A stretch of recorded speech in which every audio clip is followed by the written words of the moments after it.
It's time for another Friday Comic Challenge. Better late than never edition.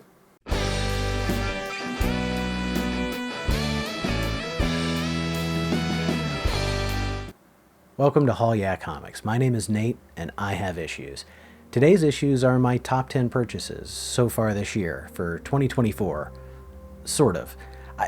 This is a challenge posted by Allan, the ComicCollectorGeek, and I noticed in his video he said your top 10 grails, and then he showed his issues, and they were like in ascending order of how much he paid for them. Now personally, I don't really keep track of how much I pay for books. I mean, I have a budget and I stay within it, but it's not like I'm writing all of this down. I'm not here to do Mrs. Haul Yeah's lawyer's job for him. I'm here to collect comic books. So I can't really show books the way that he did. Now, I do know that this year I happened to pay the most for a single issue I've ever paid, and that is actually going to be my number one book. It's not going to be my number one book because of cost. I'll get to that when I show you my number one pick, but I am going to go through 10 books that I did pick up this year, which are personal grails of mine or that I have for a very specific reason. It's kind of an eclectic stack, but the way that I collect, I don't know how to do it any other way. I'm going to tag Allan and put the hashtags in for Friday Comic Challenge and Top 10 of 2024. And if you're not like perpetually late like me, maybe you've already done this, but I know that Allan wants as many people as possible participating in these tag challenges that he's doing. It's something that he used to do a lot, and now he's brought back, and I'm glad he's brought it back because it gives you a chance to go through your collection and kind of look at it through a different lens and pull books out. So, this week I went through and I looked at a lot of books and I thought about which ones I had bought this year and which ones really kind of stood out or meant something to me. So with that said, let's go ahead and look at some comic books. So number 10 for me is going to be X Factor issue number 6. This book is one that has spiked in price quite a bit. This book actually went for a lot of money for a little while when the X-Men movie had come out, where Oscar Isaac was playing Apocalypse. Everybody, I think, was really excited about that until all of a sudden Apocalypse looked more like Ivan Ooze from the Power Rangers movie than he did like Apocalypse from the comic books. Now, this is technically not his first appearance, but it's his first full appearance, it's his cover appearance, and this is the one that everybody attributes some value to. This book I actually found in a dollar bin. I didn't pay $1. I was at a show and this guy just had I think he said he had bought a collection on Whatnot, and he just was overwhelmed by it and he was selling everything. I found more than a few actual like key issues in there when I was digging through, and I pointed each one out to him because I didn't feel like it was fair. It's not that he didn't know what he had in terms of like he didn't know comic books. It's like he didn't know what he had because he was overwhelmed. And so I was like, dude, you can't sell this one for $1. I said maybe it's a $25, $30 issue. And he sold it to me for $10. I was very happy to get it for $10. This was, being issue number 6, and I am putting the X Factor run together. This was a very early hole in the run that I just didn't want to pay that premium, that fair market value for the book. So I was really happy to get this for such a fair price, and it is in pretty good shape. So X Factor 6 is my 10 best pickup of 2024 so far, sort of. All right, number 9 has absolutely no monetary value at all. Number 9 is like the absolute cheesiest crap I think you could ever hope to own. And this is a book that I heard about first on a video essay that Chris at Comic Tropes did. I'm going to link that below because if you haven't seen it, you absolutely should. And I can't do near as much justice to the title as he can. That's Nightcat issue number 1. Here's the thing about Nightcat. Nightcat is another musical superhero, much like Dazzler was. And this was one of the most epic failures in Marvel history. Nightcat number 1 is the only issue of Nightcat. I don't know if she appears in anything else, and if you know, I want to hear about it. They went so in deep on this book. They had somebody dress up in an actual Nightcat costume. Check her out. They cut an album where it is like this bad 90s Paula Abdul sounding stuff. And I mean, they made an entire record. They, It's just the story of the failure of this book is so epic. I wanted to own it, and I had never seen it. I'd never heard of it until I saw Comic Trope's video, and then this year I come across not one, but 2 copies of this book. I have promised my second copy already to somebody, and I am going to give it to them, but I can promise you this: as many issues as I ever find of this book for a fair price being like $5 and less, I will buy the crap out of. I will never stop buying issues of Nightcat. I will wallpaper my nerd room in here with issues of Nightcat because it is such a bizarre book. She's like a lawyer by day, but a musician by night, and a superhero. It doesn't make any sense. I mean, if you look, it's a Joe Jusko cover, and it's a very well painted cover.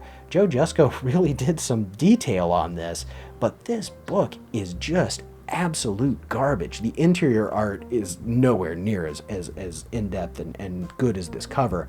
The thing I really want more than anything else when it comes to Nightcat paraphernalia, if it exists, on the back they promise that there is a collector's edition t-shirt, and that this t-shirt would come to a comic book store, and that you could even get one signed by the Nightcat and by Stan Lee. I can't imagine that those t-shirts ever actually were made and shipped to comic book stores, but if they were, I want one. I want one. I would wear it all the time. I would sleep in it, especially if I got an oversized one. Nightcat, absolute garbage, absolute crap, but absolute gold. I love this. I'm so excited to have not my one, but right now 2 copies until I give my other away. But this is my 9th most valuable personal grail that I have picked up so far this year. How do you follow up the majesty of Nightcat? Well, my number 7 pick is going to be an issue of Dazzler, and that's Dazzler issue 33. This is the Chiller cover. This is another book that I really wanted because I'm completing the run, and it's a cover that's just gorgeous. Like, I love this Bill Sienkiewicz cover. I love the homage to Michael Jackson's Thriller, and because of those things, this book could be pricey. Could be pricier than I wanted to pay. I was able to pick this one up at the Indiana Comic Con this year for a very fair price. It definitely has some issues, some creasing and things, but I don't care about the condition. What I care about is it helps me complete my run, and it's just a cover that is gorgeous and that I've wanted for a while. Number 7 for me is going to be the earliest issue of Lois Lane that I've been able to track down so far. I know that I didn't pay much for this, but I did pay more than I generally pay. This is Lois Lane issue number 8, and this has the Ugly Superman in it. The character of the Ugly Superman does come back in Lois Lane and Superman Silver Age comics a few times. He's a wrestling character. I think I paid around $30 or $35 for this, and condition-wise and age-wise, it's a 10-cent Lois. It's one of the older ones from like 1958 or 59, and being a single digit, I really didn't hesitate to pick this one up because you just don't see these books that often. And am I going to put a run of Lois Lane together? I very much doubt it, but it was very hard to ignore this one and to leave it in the box. So when I saw it, it definitely was going to come home with me. The 7th book on my top 10 grails for 2024 is going to be Lois Lane, issue number 8. Sticking with Silver Age DC, the next pickup that I really was excited to get this year was Adventure Comics number 322. This is an homage to the first appearance of the Legion of Superheroes, Adventure Comics number 247, and I love this homage because instead of the Legion, we have the Legion of Super Pets. And I have just really been collecting anything I can find with the Super Pets in it, and in this one, they are going through their initiation process with Prody 2, who is Chameleon Lad's pet. And in order for him to get into the Legion, he has to impersonate Superboy and go through all these trials. It's a really silly issue, but I love it for the homage, and I love it for the Super Pets being the center of attention. This one I actually got in a set with the next book, and I'll just tell you, it was shocking how little I paid for these. So number 5 on my list is another Adventure Comics, and it's another Super Pets. This is the first appearance of the Legion of Super Pets, and I believe the first appearance of Comet the Super Horse. This is Adventure Comics issue number 293. This book and the one prior to it, I got in a set of 4 issues, and I got them in one lot on eBay for $40. So for $10 each, This book here, with the significance that it has, is worth way more than that. And I'm not a value guy, so I don't know what, but I do know that I have seen this book for $50 plus. So to get it for $10, the first appearance of the Legion of Super Pets, the first appearance of Comet the Super Horse, I mean, this is just a ridiculous get for $10. So it was something that I had on my list that I really wanted, and it was something that I got for an amazing price. So it definitely goes on my list of my top 10 books for 2024. And number 4 on my list is going to be my last Silver Age DC book, but this is one I picked up earlier this year at a convention, and it was my first 10-cent Silver Age comic book. So I found this for $20 in a half off bin, so I only paid $10. It's not in the best shape, but I mean, for the age, and it goes with my I like to buy covers where the heroes have been transformed or changed. And so in this one, Superman has decided that he's going to become a mermaid so that he can go live under the sea with Lori Lamaris, the mermaid that's his girlfriend. There's this very ridiculous story where Lois is being courted by a millionaire, sorry, it's the 1950s, but a millionaire yacht owner, and for reasons, Clark decides that he needs to make her fall out of love with Superman so that he can see if she really wants to marry this millionaire or if she wants to still, be chased by Superman. So he pulls off this whole scheme where he pretends to become a merman so that he can live with Lori under the sea. It's silly, but I really, really loved this. I also like to find issues that have date stamps on them, because I feel like a date stamp kind of tells the story a little bit about where the book came from. And so, this was a 10-cent book. It was the first 10-cent book I've ever purchased. And the fact that it was a Superman, the fact that it was Silver Age, and the fact that it was body transformation it was a huge get for me. And the price can't be beat. Now, speaking of body transformation, I wanted this one so bad just because of how ridiculous it is. And then I found out later it actually has some pretty big significance personally to me. So this is Action Comics issue number 466. And the body transformation here is that the Justice League, you can see the Flash and Batman in the background, and Superman, they've been turned into children. They've been turned into, not quite babies, but they've been turned into children. And Lex Luthor, he says, "I turned Batman and Flash into kids and killed them. You're next, Superman." This guy is a villain on another level. Like, he can't beat them as heroes, as grown adults, so he finds a way to turn them into kids, and he is not afraid to punch those kids to death. Because that's what villains do. This is hardcore. I loved it for the body transformation. I loved it for the ridiculousness of the cover and the plot, but then I found out later this is one of my birthday issues.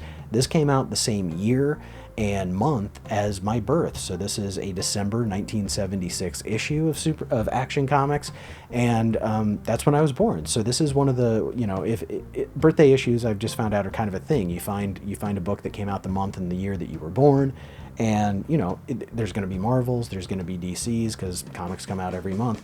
So I thought that was really cool, that one that I had hunted down because of the content and because of the color, because of the content and because of the cover, that ended up being a birthday book for me. So how cool is that? All right, we're down to my final 2, and neither of these is DC or Silver Age or even Marvel. My number 2 biggest personal grail, biggest pickup is Flaming Carrot issue number 1. This is a comic by Bob Burden. It is so out there. I love the Tick, and I love the Flaming Carrot for the same reason. I really feel like those two just kind of go hand in hand. This is comedy, superhero parody, but Flaming Carrot really is on a different level.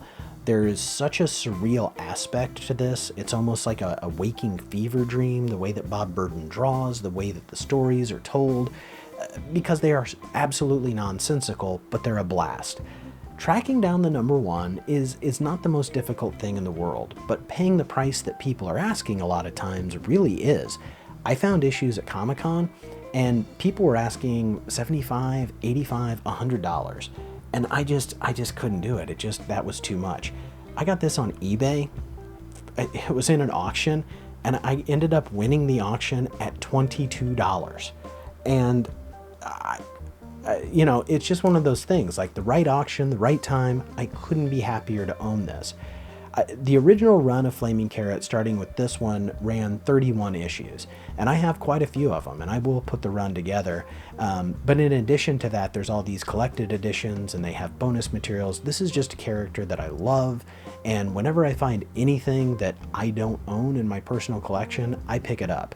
Having the number 1 is just huge for me. This was a gigantic grail, and it was so cool to be able to get that this year for such a great price. So now it's time for the last book on my list. This is my number 1 biggest pickup of the year. It is definitely, without a doubt, the most I have ever paid for a single issue ever. And it really doesn't go along with anything in my collection at all, and it's not something that I'm trying to put a run together of, and it's not something that I've ever really talked about before. But what it is, it's Walt Disney 4-Color Comics issue number 386. This is the first cover appearance of Scrooge McDuck. This book is also considered the first issue of Uncle Scrooge comics. This is the first issue in a story called Only a Poor Man by Carl Barks. Full disclosure here, I paid $150 for this comic, and it looks great. I am not going to take this out of the bag and show you, but on the back is a very significant tear. I mean, across most of the book. It's a good 4 to 5 inch tear across the lower portion. It looks like it was laid down on something that dried, and then when someone picked it up, it tore. Aside from that, I mean, there is some light foxing, and there's more significant foxing on the back, but the pages are in excellent shape. The staples are in excellent shape. I mean, this book is great. Were it not for that tear, this would be a book that I could never afford. And the reason I got it is not because I'm a big Uncle Scrooge collector, but because this story in particular was something that it was significant to me. So, you know, I actually have it right here, the collected edition of Only a Poor Man, and I really looked down on these Uncle Scrooge comics as being like kids' books. It wasn't, I used to work at a comic book shop, and guys would come in and they were hunting these down, and I never understood it. I just always kind of assumed, you know, like me now chasing down books from the Bronze Age, they're trying to get, you know, they're trying to hunt down their own childhood the way that I'm trying to hunt down mine. It's more about nostalgia, but the truth of the matter is these stories are actually amazing. And Carl Barks as a writer and Don Rosa as a writer, they are just insanely talented, and you can't believe how invested you get in the story of a bunch of ducks. Another book that I have picked up because of this is the hardcover. Sorry, this is gigantic. The hardcover of The Complete Life and Times of Scrooge McDuck. It's a 2-volume set. Now this one's by Don Rosa, but this is completely inspired by the work that Carl Barks did. So, you know, I cannot recommend this enough. I cannot recommend anything that Carl Barks does enough. I think that his stories, there really is a depth to this that goes beyond like the kids' characters. And so because of the time, like where I was looking at these and thinking, why would anyone read this? And then when I read it, it really hit me how cool it was and how well done it was and how I'm invested in the story about freaking talking ducks from Duckburg. It just kind of opened up my eyes that comics don't always have to be about superheroes, that there can be so many great stories that are told. When I came across this, you know, the price is, I did balk. I did stop for a minute and ask myself if I really wanted to spend that kind of money on one book, because I'm not going to put a set together. But I also knew that, like, just the way this looked and what it meant to me personally about how it kind of, this particular story opened up my eyes to a whole nother realm of comic book storytelling, that I was willing now to give things way more of a chance than I would have been. You know, that's what that book signifies. That's what this book signifies to me, and that's what this book means to me. So I picked it up. It's something that I did read it, you know, even though I actually have a facsimile, and even though I've read the collected edition, I wanted to read the actual physical book from the time. I believe this is the oldest book that I own in my collection. This book was published in 1952. If you get the chance, you should totally read this story. The collected edition also has a lot of afterwords about who Carl Barks was as a person and why he told the stories the way he did, how his own personal life was actually interwoven with Scrooge McDuck's story. That, you know, Carl Barks was, at the time, he was 50 years old and he was struggling financially, so he wrote this story about how Scrooge McDuck lost his fortune and then fought to get it back. There's just a lot of layers to this that you don't think are going to be there, and I cannot recommend the stories enough, although I completely understand if you don't want to drop $150 on a single issue of a comic book. So that's it. That's my top 10 comics for 2024 that I've picked up so far, sort of. Let me know what you thought of the books that I showed. I know that they're not like conventional. I know that they're not like conventional key issues or grails for most people, but they're important to me. Is there anything that, you know, is there any thoughts that you have on the books that I showed? Are there any books that you liked? Go ahead and make fun of Nightcat if you want, but you're wrong because she's amazing. I've got plenty of links below. I want you to check out Allan's channel, and if you want to participate in the comic challenge, please do. I've got a link to Comic Tropes below because everybody should watch his Nightcat essay. It is absolutely hysterical. And also I'm going to leave a link to the Comic Book Community Awards. I'm a finalist for Best Unknown Channel. If you have not yet voted, please consider voting for me. I would greatly appreciate it, and I appreciate you just being here. Thank you so much. I will see you in the next one. Bye-bye.